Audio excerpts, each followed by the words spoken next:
Hey, we back, everybody. Welcome back to Conversations with Cogee. I'm your host, Cogee. So, Jeffrey, what have you thought about the show overall today?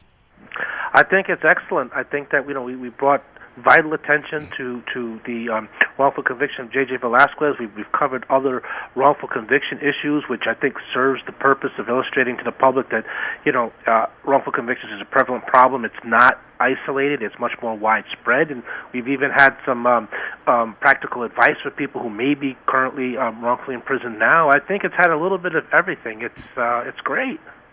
That's right. We definitely been doing it big, and that was a great answer. You know what? Big Blaze, my main man's in today, who done stuck by me since day one. I remember when it was only a dream about me having this show, and I told Blaze about it, and Blaze said, man, go on and roll with it. I got your back 100%, and this brother's been here with me ever since day one. What's up, little brother? I'm doing all right, man. How you doing? I'm doing fine. But, I've been leaving you to listen for a minute, Big Blaze. What have you been hearing, man, and how powerful is the show today? So far, what I've been hearing, it's pretty interesting because, like, the people have been bringing up, like, all of the different emotional trouble that they've been going through over the years, which is very important, the psychological damage, the mental strain. But the one thing that I noticed they're not bringing up is what the judicial system is doing as a result of making a mistake. Now, we always talk about how, there's a lot of different emotional drama and how people are just happy to be free, but, it's not about being happy to be free. It should have never happened from the get-go. Got that right. We right always about that. Taking responsibility. What is the judicial system doing to take responsibility for its screw-up rather than just say, well, be happy you're not still locked up for something you didn't do? Is that a smack in the face or what? It's just messed up, the way it seems like nobody's getting any kind of compensation, and whenever it comes down to some type of civil action or some type of retribunal, there's nothing. But some people, I guess, would have a different outtake on it. Some people do get things, but most of them don't. So I wanted to know how they felt about that. Right. And you know what? We got a great show coming up in this third hour where we really going to talk. And like I said, man, we really going to open a lot of doors, you know what I'm saying, with this third hour right here. So, I just want to say, like I said, we're going to go out to a break for a minute. We come back in. We're going to get this thing moving nonstop. But my whole thing is, how many hearts are broken, man? You know what I'm saying? You know how many people are sitting in jail, man, feeling like nobody loves them, feeling like, man, I lost my family. They done lost their relationships. They done lost their children. They done lost everything. And that's what I want y'all to understand today. Man, nobody deserves that, especially when you in there and you ain't done nothing and somebody put you away, man, and put a lock on that door and take the key and just throw it as far as they can throw it. That ain't fair, man. And we fight for justice on this show. And like I said, man, we want the people to know in jail, man, we really love them. We care for them. We know y'all innocent. The ones, like I said, that's really innocent. Man, we fighting for y'all on this show. We fighting for everybody. So stay locked in and stay tuned in and know, man, we do care. And your broken heart will be mended as soon as we can fix this problem. A man could want to do. Hey, we back, everybody. I definitely wanted to play that, man. That's a lot of people. Like I said, I'm getting so many texts right now from a lot of people, man, showing a lot of love, to me and my team. It is a lot of broken hearts. But, I have a lot of family members that come up to me and give me hugs and, give me a lot of love. Like, thank you for fighting for my dad. I thank you for fighting for my husband, my son. And that's what it's about. You know what I'm saying? We definitely trying to do God's work, because at the end of the day, that's all it's going to matter. What you done while you was here. And I feel like while I've been here on this earth, I done definitely served, been a servant to a lot of situations, man, where I'm giving the best I can do. Then I got my great team is here with me right now, who's definitely doing what they can do. But I love it when men call in and we all rally together. And right now, we have all men on this phone right now. And once us men show leadership and show the other young men out in the streets that we all can get along as grown men, maybe they'll learn to get along with each other. And they won't shoot each other down because they don't know how to hold a conversation. The thing is with a lot of young men, when you see them shooting each other down in Chicago and everywhere, that's because they don't know how to talk. They don't know how to settle something without the bang, bang, and to shoot them up. And that ain't what it's about. So if we can have men on this phone right now and we can talk as men and we come together with the utmost respect for each and every man on his phone right now, I think we can be a reflection of greatness to know that it can work itself out and you don't have to kill nobody. And we all can agree to disagree. On this show, we'll agree to disagree, but when we get off this show, we're going to have love. We ain't going to holler at each other. We ain't going to cuss at each other because, like I always say, this ain't no Jerry Springer show. None of my shows are Jerry Springer shows. I don't do it for ratings. I do it for the love. I do it for the power. I do it for when I'm off this earth and my children got every show that I done built up over 300-something shows. I want my grandchildren to say, you know what? That's what I want to be. That person that he had on the show, that's who I want to be. See, I bring great people through who are about something. They all are about something. And sometimes we have some people that come through the show that really don't know where they want to go, but they end up being about something because we give them a good road with a good show and with great guests. So we're not going to hold it up no longer. We got great guests that's in right now, and God knows my heart goes out to these exonerees. And when they come in, I'm going to hit them with some good ones right off the bat. And then Jeffrey, is going to ask them something. Then we got my man Big Blaze that's in. But, God bless these guys and thank them for being on the show today. And if anybody tuned in, this is Conversations with Cogee. I've been falsely accused, part 7. So, Jay, you can go ahead and roll the intro for the guys. Definitely. I'm so excited to have Delbert Tibbs and Ronald Keine on the line with us now. They're both death row exonerees and play a big part in the organization Witness to Innocence. We want to welcome Delbert and Ronald to Conversations with Cogee. Thank you. Ronald Keine here. Thank you very much. All right. Delbert and Ron, I want to tell you both thank you for being on today. Y'all could have been anywhere in the world, but y'all here at this Exoneree show with y'all's boxing gloves on, and y'all got your dukes up, and y'all ready to throw punches for these other people who can't help fight themselves out of this situation. Thank you very much. You got it. You got it. Thank you very much. Now, the first question I want to ask, then we go on to Jeffrey, then we'll go to Big Blaze, but everybody, we got to make it quick because, like I said. Jeffrey on here too? Yeah, Jeffrey's on here too. Hey, Jeff, how you doing, bro? I'm good, Ron. Nice to see you again, interact with you again, Yeah, been a little while. Yes, it has. Well, we're going to catch up with this show.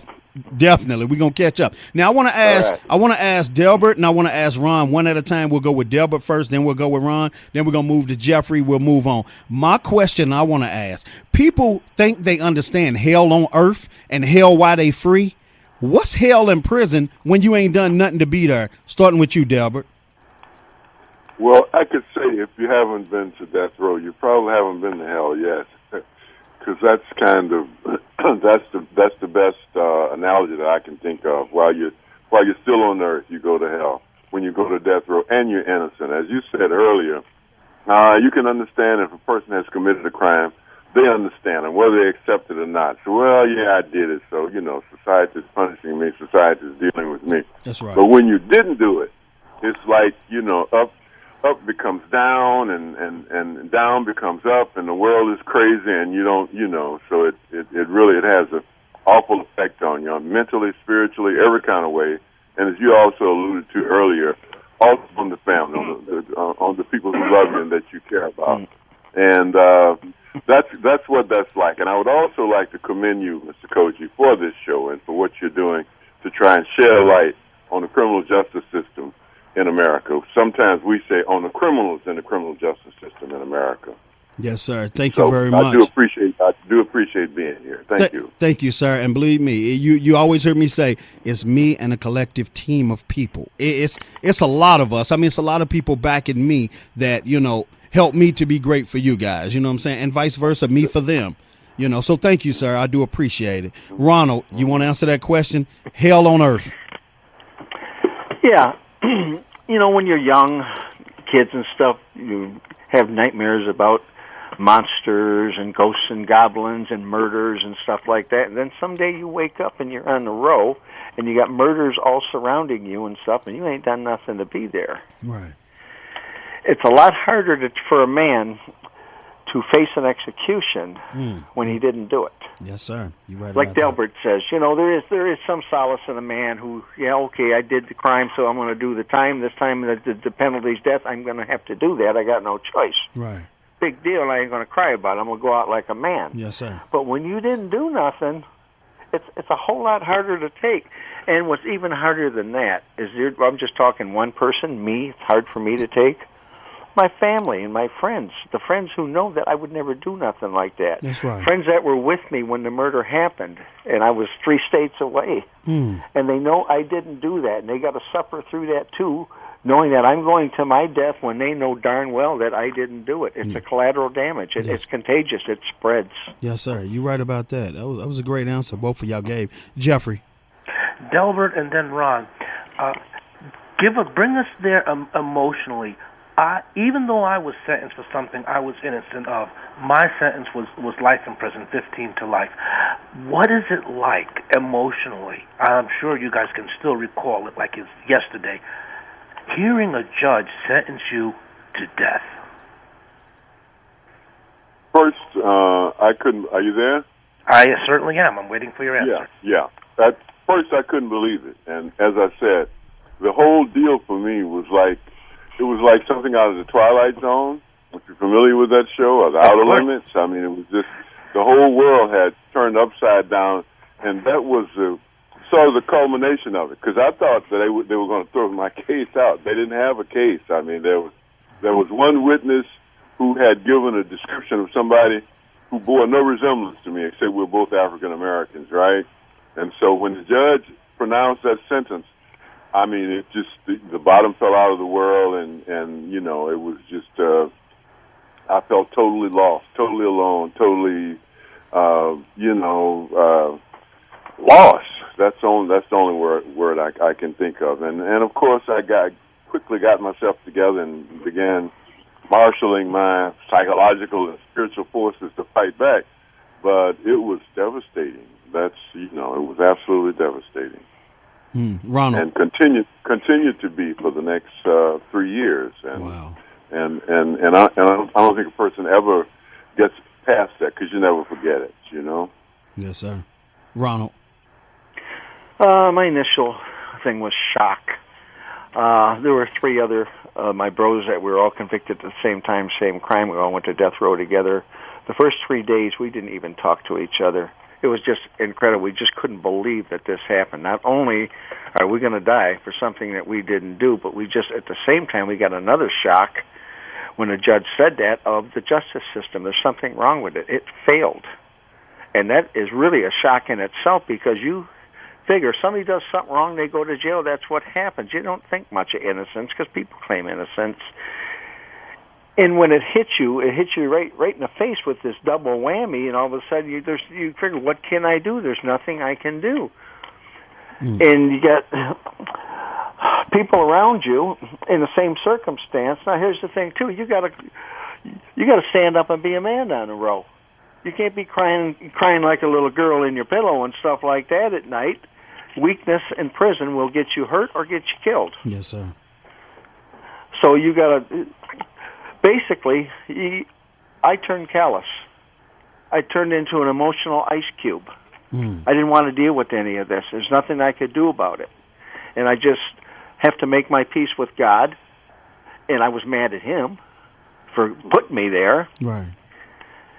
And it's just, you go through the shock, and every day you wake up. And post-traumatic stress disorder, which the majority of us have, there's a part of it that happens with death row people. It's called sustained trauma. It's not just something that happened to you once and it's traumatic. It's every day you wake up. If you're stupid like me, you wouldn't put a calendar on your wall. We all did that. We put X down to the days where they're supposed to kill us. Now, that's a stupid thing, but what we're doing, we traumatize ourselves. Every morning you wake up, you look at that. Sometimes you get, it's like a shock wave comes over you. Oh, my God, they're really going to kill me. Wow. And that's basically it, without getting into a really long story about it. Okay. Good. Hey, it was a great answer, definitely. Big Blaze, both of you guys. Big Blaze, real quick. Well, definitely. I mean, You look like you all have survived some pretty rough times. But then my question is, like I asked earlier, what was the end result? Did you get any kind of compensation for your time in jail? Because I always tell people, or at least people tell me, that the things that they once never took for granted, and they take them, they pay attention to them now, how good it feels to be free. But this was a wrongful conviction. They made the judicial system really messed up. And what has it done to take responsibility for what happened? Delbert. Yeah, the criminal justice system didn't do anything to acknowledge that they had made an error or to compensate me. Because what we have to understand is that they put themselves in a position of God. So they say, we don't make mistakes here. We have not made a mistake. This guy is guilty, and that's what the DA said when he dropped my case in 1982. He said, I think he's guilty, but I can't prove it because my witness wouldn't be creditable before a jury. He only had one witness, which was a young woman who survived. He said she's lived a life of drug abuse and alcohol abuse. So, I guess she wasn't a pretty girl or something, whatever. He says, but she wouldn't be creditable to a jury. So I'm dropping the case in order to save the taxpayers of Florida some money, He says, but I think he's guilty. But he says that to cover his behind. He knew very, very well at that point, or he would never have dropped the case, that I was not guilty. But he didn't have anybody else. And to say that, well, yeah, Delbert Tibbs is innocent and we made a mistake, that means that the state of Florida is culpable for wrongful incarceration and damages and destroying my life and so forth. So he's not going to have that on him. Oh, no, Right. So he just said, well, I'm dropping the case, but I think he's guilty, but I just don't think I can prove it. Oh. And that's what they invariably do. I mean, we know a lot of guys, Ron and I, and all the same thing, that's what they do. Right. Hold on. Jeffrey, can you please not cough? So that was a cough. I'm sorry. That was a cough, not a talk. But I'm sorry. I'll try not to cough. Yes. How'd you know it was Jeffrey?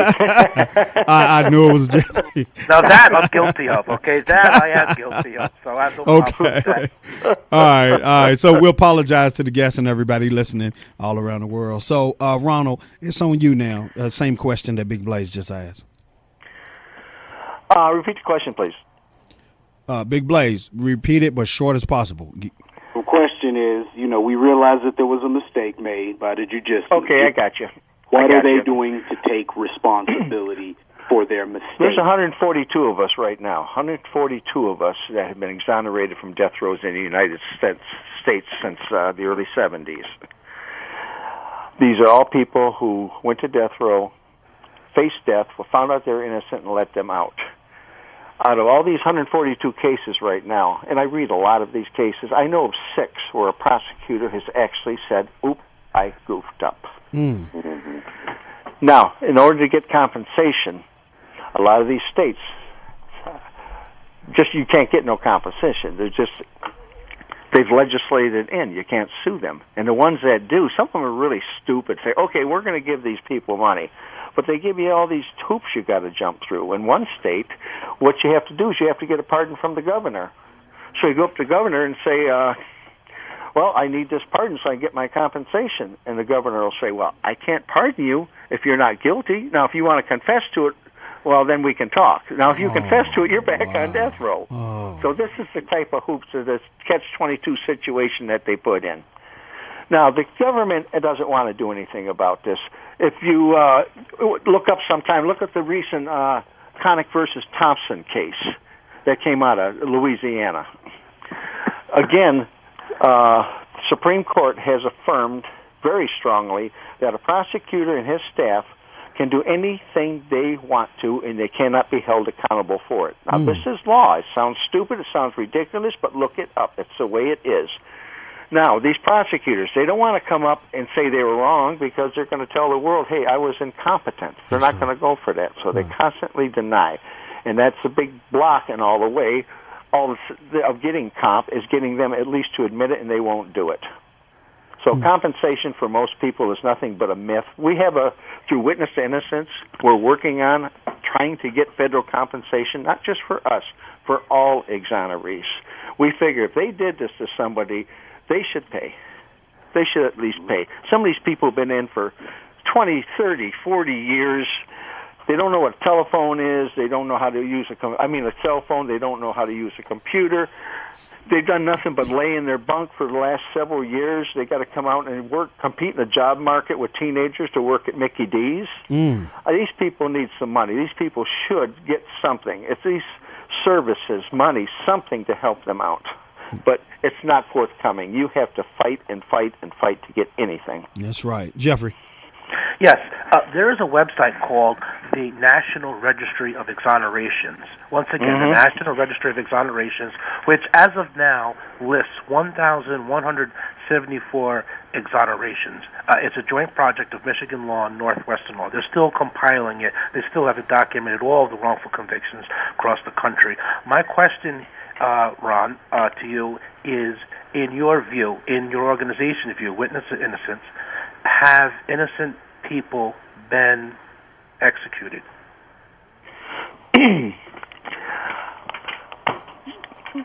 Justice Scalia once said, if anybody can ever find where a man has been executed and found later to be innocent, that the abolitionists would be shouting it from the rooftop. I did a radio show once with Bloodsworth on the East Coast, and I gave the names of the people who were killed and told people, if you live near Scalia, go shout the names from the rooftops. There's two cases that come to mind right away is Charles Hudspeth and William Marion. These are both cases about 5 years apart where the men were executed, and later, after they were executed, the murder victims were found to be alive and well and talking. Now, how can somebody say nobody innocent's been murdered? I talked to a prosecutor once about that in a debate. I said, what about that? He says, well, how do we know they didn't have twin brothers? Oh. But that's your logic? I mean, we also have Reuben Cantu, Carlos de Luna. We have Todd Willingham, which 9 forensic fire examiners said that the fire was started by accident. It was not anybody started the fire. They killed him anyway. All of these cases where people are proving innocent, look what they just did to Troy Davis.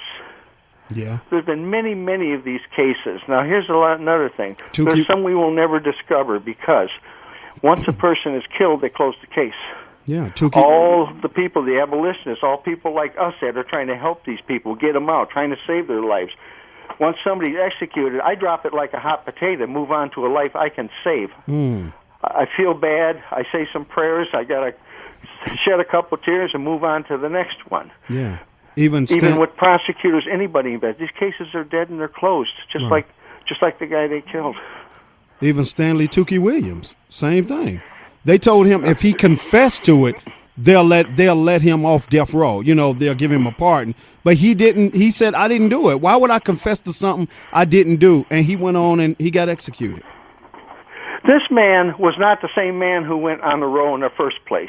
The man they executed was not the Tookie Williams that led the Crips. That's right. Yes, this was a man who helped kids. He believed in people. He believed in humanitarianism. This was a good man that they killed. I am so mad at Governor Arnold for doing that. That's right. Yeah, that, and I think it was. And you know what? Let me ask you this, Ron and Delbert, real quick. What kind of man does it take to say, okay, all I got to say is I did it, and y'all gonna let me out. Y'all gonna pardon my execution. I'll still be in jail, and then to say, no, not even in my death am I gonna say I done that. And then a person go ahead and get executed, and you leave your family and everybody. What does that tell you about the character of a man? Exactly. Yeah, exactly. The man's character. Yeah.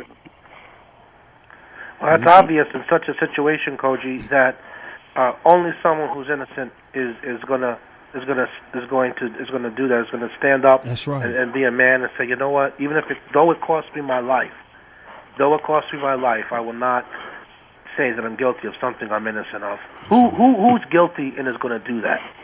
That's right. And that's what I didn't understand. Even counting down to the hour where they saw he was going to go on and take his death, Arnold still could have jumped in at any moment and said, hold it. Let's just That's here. You just get life in prison. I mean, you take a person off this earth who's helping changing children's lives from in a cell.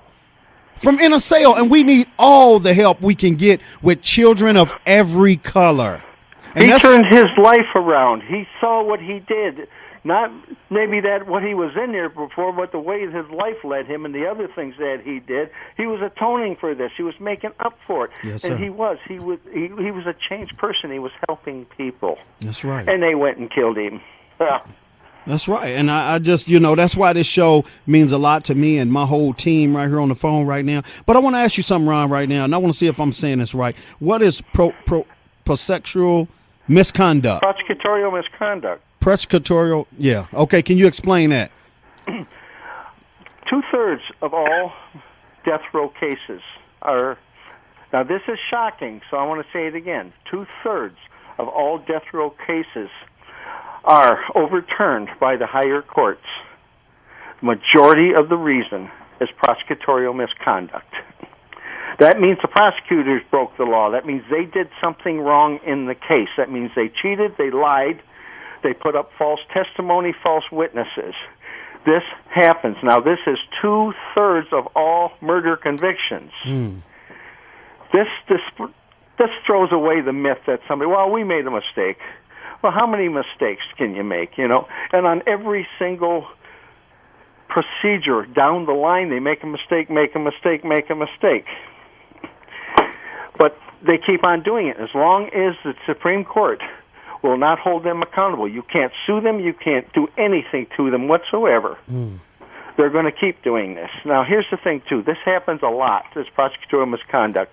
One of the biggest things they do is called a Brady violation. They withhold evidence showing that the defendant is innocent. Now, not only is it terrible that they withhold this evidence, which is totally against the law to hide that, to bury that evidence, but it also means that the prosecutor knew this guy was innocent and still went on to convict him. One of the lawyers in Georgia one time said, a prosecutor, oh, anybody can prosecute somebody who's guilty. It really takes a good lawyer to get one who's innocent. That's right. They pride themselves in this stuff.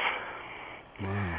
But this is what the prosecutorial misconduct is. They have broken the law. These are people that we hire, that we elect. Most prosecutors are elected.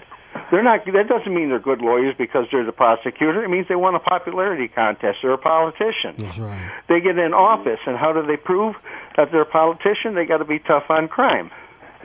You're never going to see a billboard on I-5 saying, vote for Joe Blow. He coddles criminals. Right. No.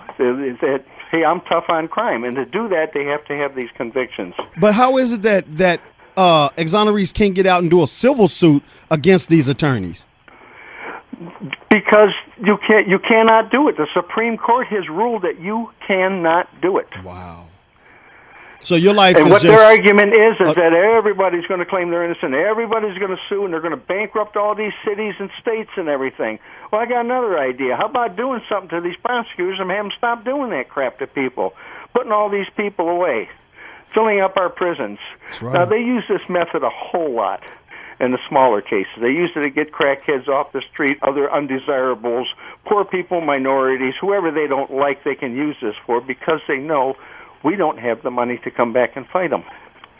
It's only when you get a big case, a murder case, somebody's going to die, then you get groups, you get people who are interested. That's right. What's worse than me going to death row is the guys that went to death row, went in population for life for murders they didn't do. That's right. Wait a minute, They Ron. ain't getting out. They're going to die in there. That's right. Wait a minute, Ron. 1 second. Delbert, I want you to speak on this conversation that we're talking about right now. Well, yeah, Ron has said it. It's the prosecutorial misconduct thing is heavy. John Thompson, that Ron mentioned earlier, has launched a campaign all over this country to fight against that.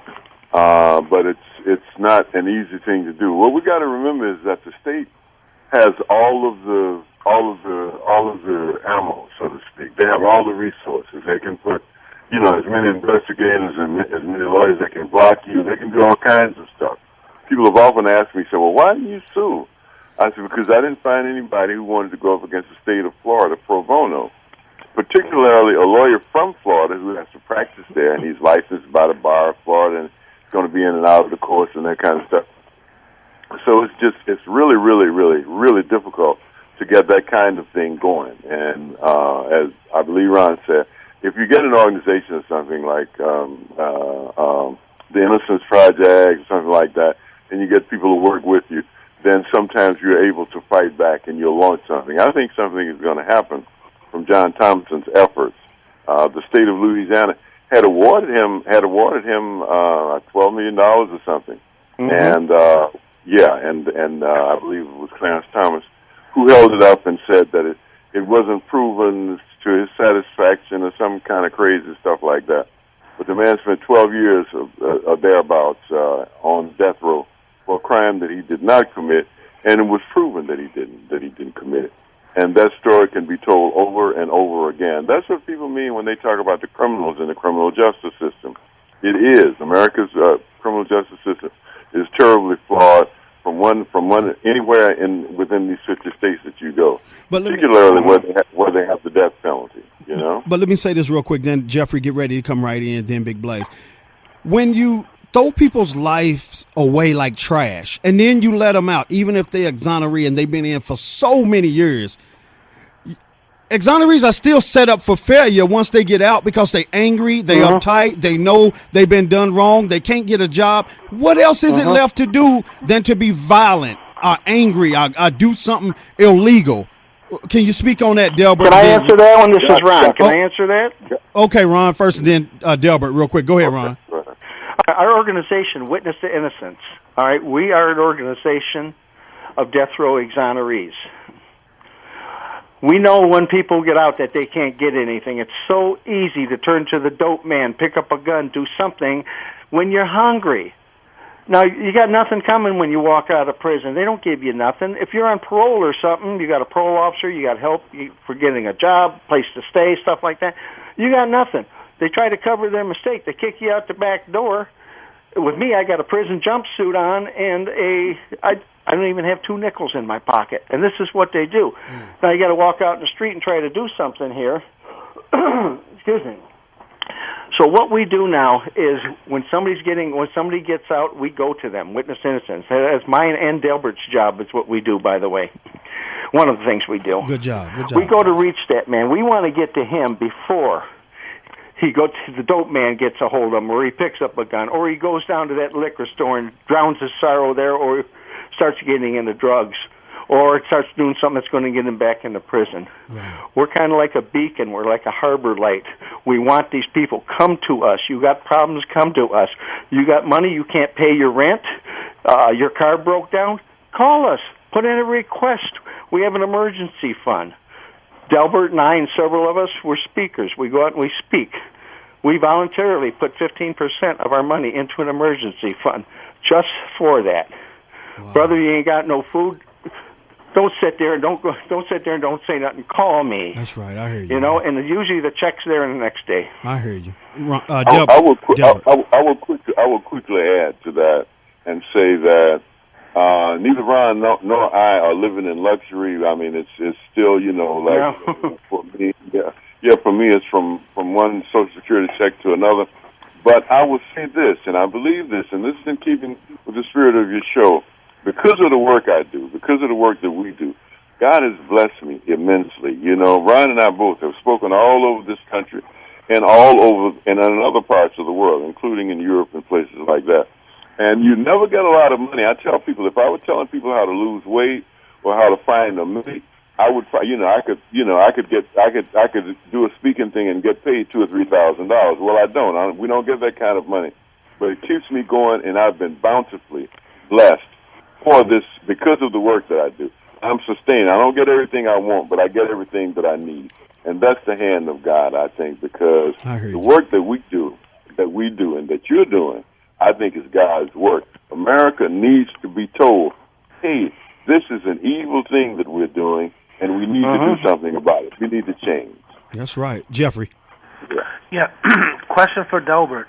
I've seen, what is the Broadway documentary, The Exonerated? The Exonerated. And how do you factor into that? Well, it helped in terms of my material needs. It helped to save my life, and I have to give kudos to the American people. If we make the people aware that, hey, the system doesn't work the way you've been told it works, or the way you see it working on CSI, it's not. They don't always get the right guy. So when this play came out, The Exonerated, written by Jessica Blank and Eric Jensen, who were just young people out of college and married now, when they came out and it hit in New York, off Broadway, and it ran in New York for over a year, what they would do afterwards, and all six of us, it tells 6 stories of 6 exonerees, and I'm the poet of they recite, one of the players recites one of my poems and stuff, and I'm sort of the philosopher of the cast as what's the guy who's coming to do the Danny Glover called me. He's a philosopher. But what they did was after people saw the play, they would tell the audience, these 6 people have received no compensation from the state of Florida. Reminded me of the Baptist Church, for the various states that they were in. So if you've been moved by that story, we ask you to make contributions. And they would. So for a year or so there, I was doing pretty good financially because they would take up collections and people would just, they would put money into the baskets and that kind of stuff. That has stopped now, so I'm back to hand them off again. But I get everything that I need. And that's The Exonerated. Anybody who hasn't seen it, you can pull it up off of YouTube, and it's really worth seeing. It's a beautiful, beautiful play and a true play. It's a story of 6 people who are on death row, wrongfully accused in various states in this nation. Okay. And Delbert, can you recite the poem real quick? I need a poem. Yeah. Let's see. In radio, you guys got to do everything real quick because it's real quick. Yeah, timing. Yeah, I just want to get everybody in real quick. I heard that. Let's see. Well, let's keep talking. I was looking for it in the book because I don't always know it all. But it starts like this. I wrote it when I was in jail. Actually, the Spirit wrote it, and it wrote it through me, and it's become sort of like a beacon or something for that. Everybody asks me to recite it because it's a beautiful poem. I think I shouldn't say that, but it's true. And it goes. It says, "I need a poem, a master poem." Oh, your phone died out. No, his phone. Are you there? Okay, we can hear you now, Delbert. I need a poem to trouble the sleep of the chained. Some words and strikes of magic to be heard through all the world. Power sounds to hurl all wrong to appropriate places. A poem to make spaces for feeling and being. An easy but invincible poem. For the sick and the lame, and the maimed in mind. For the blind with eyes, for the deaf with ears. A poem of peace and war years, and a poem of war when war is holy. For the unborn and the dead, a poem to be read when all books are blank pages. A poem for Judgment Day, and a poem for the ages and epochs and eras. My poem, your poem, our poem for all, and it is. Are you guys still with me? Am I still there? Okay, there it is. Okay. Okay. All right, we appreciate you, man, definitely. But we down to 5. We down to 5 minutes, and I want to do this real quick, because like I said, Jeffrey, I want to ask you something real quick, and Big Blaze. I mean, I want them to come back on the next Exoneree show. They got some great information, and I want them to come back so we can share. What do you think about that?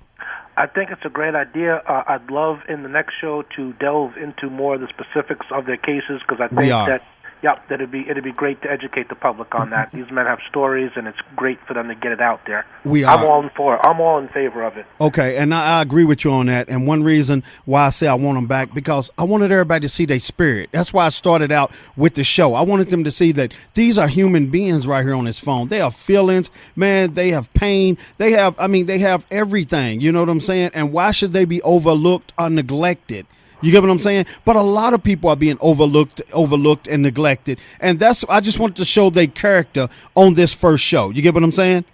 Absolutely. I think that was that's definitely the right strategy. And to digress for a brief second, man, to walk around with Ron Keine in North Carolina during the annual Innocence Conference Network meeting and to talk to him and to have dinner and to think, the thought went through my mind so many times, Cogee, they wanted to exit. They had this man scheduled for execution. That's right. That's right. Had they had their way, he would have never been there. That's right. I was 9 days from execution when the guy confessed. Wow. Let's do this real quick, everybody. We're down to 3 minutes. We're going to have to break out, and I got to have a minute of it to close the show. So, words of encouragement, Delbert, you will be back. Thank you for being on the show today, and you as well, Ron. Delbert. Thank you very much.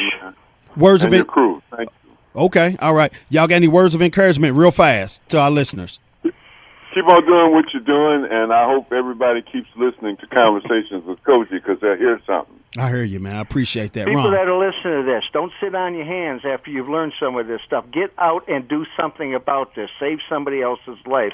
Help. Do something for humanity. Okay, there it is. Thank you, guys, and I will be getting in touch with y'all personally later on today after the show, all right? All right. Thank you. All right, thank you, guys. Have a good day. See you, everybody. All right. So now I'm with my team right now. So with my team, I want to say, what do y'all think about the show today, and what is the solution of the show today?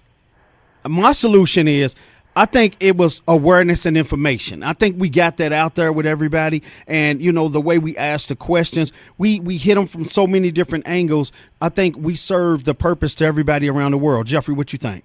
Without a doubt. Okay. Big Blaze, what you think? I definitely think we hit it on the nose. Okay. We got a lot of points across in terms of where our tax dollars are going, only to be, mistreated when a life is destroyed. What's there to look forward to? I think we punched it right on the nose, Cogee. Okay, there it is. So, I just want all my listeners to know out there that, hey, me and my team, we definitely come together, and them and their team. I mean, I can go in reverse, too, because I'm on their team. If I got to get on the passenger side and ride passenger side with one of these guys and let them take the wheel, I have no problem with it because I know the team that I'm with, and this is a good team. We care about our community. We care about our cities, our countries. We care about everybody that's a part of this fight. And a lot of people are losing this fight, and lives are being lost at an alarming rate. Jeffrey, jump in real quick. Please support the efforts of Cogee and myself by encouraging other people to tune into our monthly show in Cogee, your general show. Please support the foundation by texting. Please, we need everybody's help. If we get everyone's help, we can win. All right. I want to thank everybody for joining the show today. Big Blaze, thank you for being on today. All right, and I definitely want to thank all the guests and all the listeners. We got much love for you. Y'all have a great day and look forward to this show again. It'll be coming back stronger and better. Much love, guys. And let's do the exonerate thing and get people free.